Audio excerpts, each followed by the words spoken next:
break. Don't do it. Cops are meant to serve and protect our neighborhoods, but what happens when their own lives are threatened? In this video, we present moments when cops were attacked by suspects with knives and how they have to pivot to protect themselves. During this first confrontation, you won't believe how this father uses his child as a shield while holding a knife to get away from the cops. Just after midnight on December 11, 2014 in Bay City, Michigan, officers arrived at Jackson Street looking for 23-year-old Ashawn Langston, who was wanted for violating his bond conditions.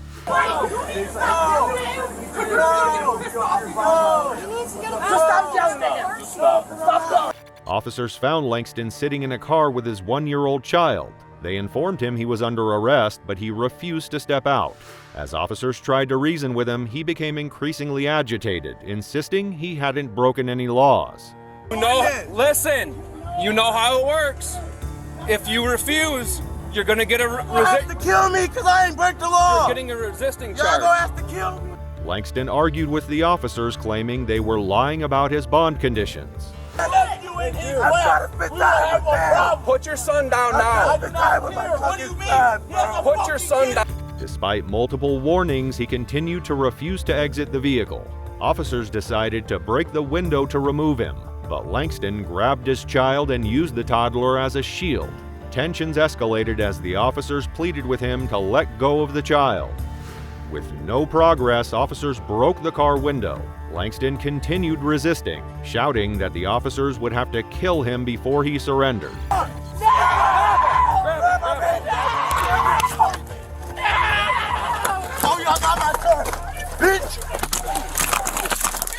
As officers tried to pull him out, he pulled out a knife. In the chaos, 2 officers were stabbed before they could fully restrain him. The child, still in his arms, miraculously remained unharmed. What do you need? Despite his resistance, officers managed to separate the child from Langston and secure him. The moment he lost his grip on the toddler, officers tackled him to the ground, pinning him down, but Langston continued to struggle. The officers finally got Langston restrained in handcuffs and took him into custody. Copy, signal 4. After checking on the child, paramedics reunited him with the mother. Officers on the scene called for medical support for the injured officers, and Langston was transported to jail, where he now faces multiple charges, including assaulting an officer and resisting arrest. Our next case was on September 17, 2024 in Stark County, Ohio, where deputies were called to the 1400 block of Raff Road in Canton Township. It was reported that a man wearing a mask and carrying a knife had been spotted in the area, and witnesses were concerned.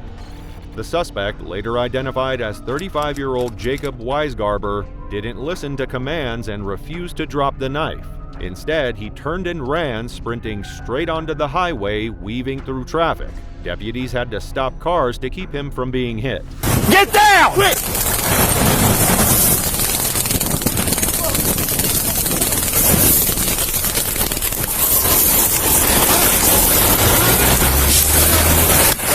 SACOM taser deployed! As the man kept resisting, one deputy fired a taser, and Weisgarber dropped hard to the ground. Even then, officers had to wrestle him into cuffs. The suspect was covered in layers of clothing, a backpack strapped tight to his body. They apprehended him and carefully searched for weapons, checking his hands, his clothes, anything he could use to fight back. What's your name? What's your name? I have that. What's your name? Go ahead. Okay. What's your name? Roll you. Yep. Okay. We got a backpack on underneath here. What? We got to take this off. You want to just cut the backpack straight? No. They cut away the straps of his backpack, making sure nothing dangerous was hidden underneath, and pulled off his face mask. Got him? Yeah, I got right hand. Okay. Go ahead. I can't. I need.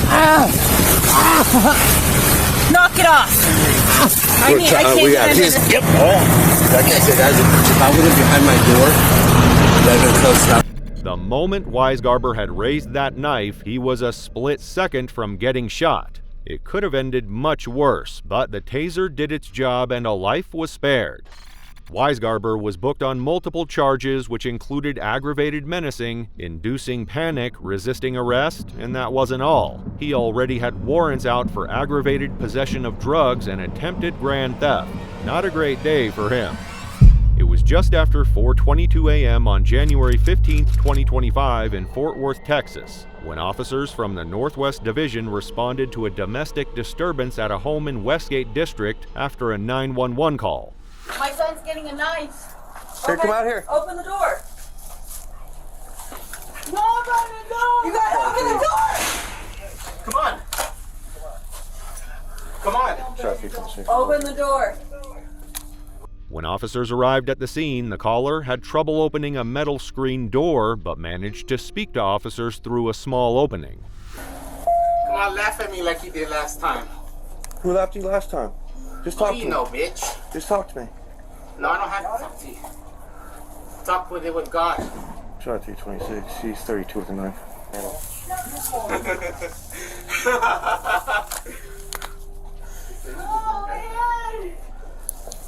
Huh.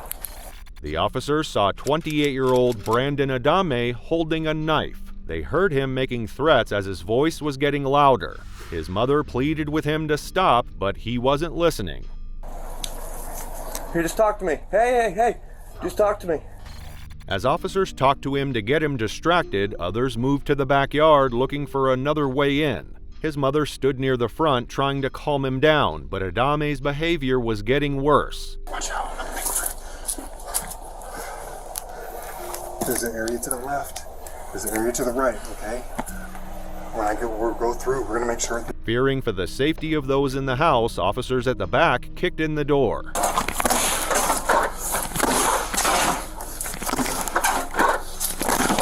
The second it swung open, Adame rushed out holding a knife in each hand. The moment Adame rushed out, it all happened so fast.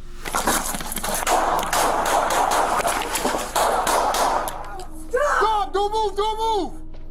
There was no time to back away. Two officers fired as he charged forward. Adame was hit and collapsed to the ground. Even after being shot, he still clutched the knives. As soon as it was safe, officers started medical aid. Blood pooled on the ground as they checked his pulse. But there was nothing they could do because Adame was already gone. His mother stood nearby, shaking, unable to say anything. Officers kept the scene secure, making sure no one else was hurt.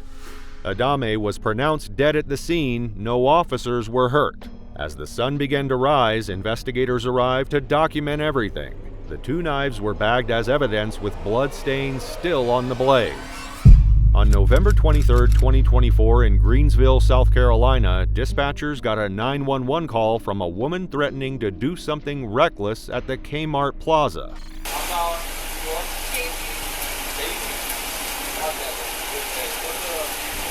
Deputies arrived in the parking lot and found 21-year-old Daziana Lewis standing alone. The cops tried to have a conversation, offering her help. Dempsey? Where at on Dempsey? Charlie 28. Right at the top of the hill.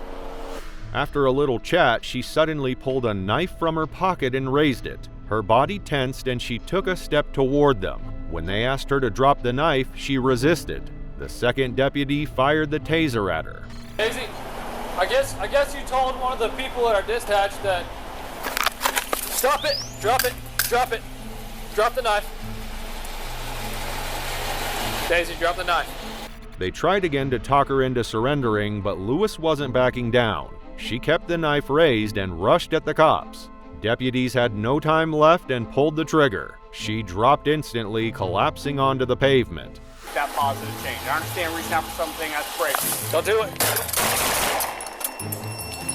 Lewis was pronounced dead at the hospital.